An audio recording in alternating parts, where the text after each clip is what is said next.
These videos are for my future kids to watch to understand how their father thought at 17 and how his mindset was before all the mega riches and fame and whatever fucking bollocks.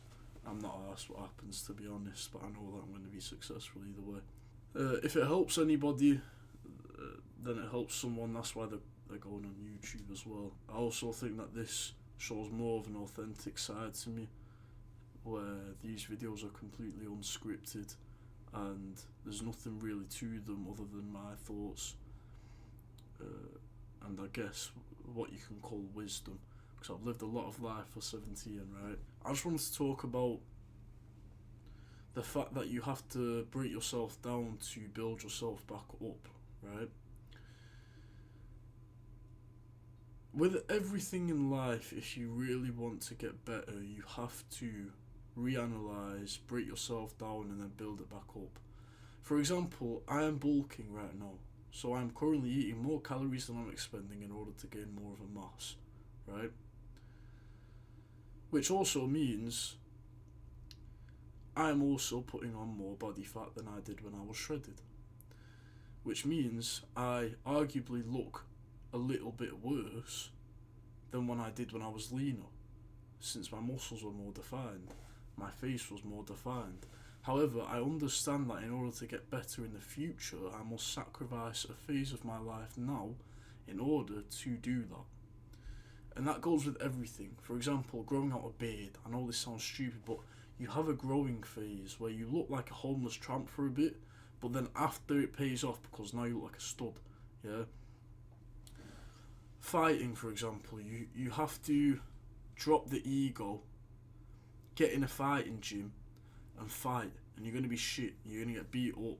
You're gonna, I don't know, people are gonna just throw you about and shit.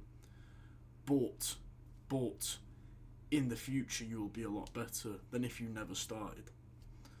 So you have to break yourself down to build yourself up. And a big thing that stops people from actually breaking themselves down is their ego. Don't ever let your ego get in the way of a logical, long-term benefiting decision that you have to make in your life.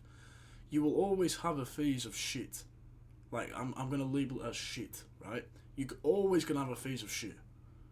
Because you can't be good without going through the bad. You can't have the good without the bad. Otherwise, you won't understand what the good is, right? This is, with life in general, you have ups and downs. And there was this song lyric, and it was like, the highest of the highs never lasts for as long as the lowest of lows. But the lowest of lows make you appreciate the highest of highs, no matter how long they are. But you'll never understand the highest of highs if you don't go through the lowest of lows. And this isn't speaking in terms of physical appearance anymore, this is speaking in terms of mental as well.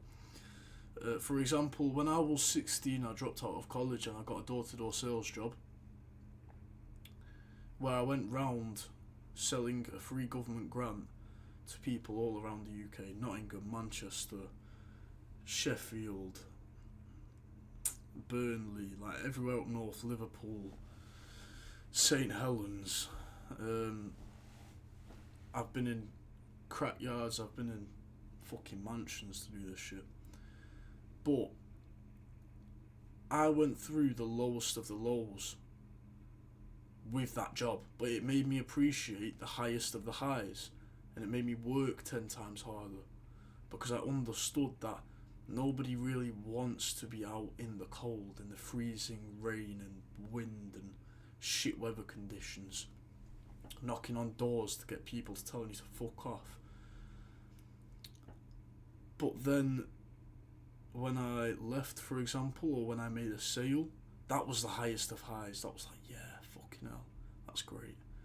But you never understand or learn to appreciate it if you've never had the nose, if you've never had an axe put in your face telling you to fuck off out of my doorstep in Salford. Life is full of highs and lows, right? There's no point in letting your ego get in the way of ultimately a better long-term decision. And don't be afraid to sacrifice some highs now to get to the lows to get higher after.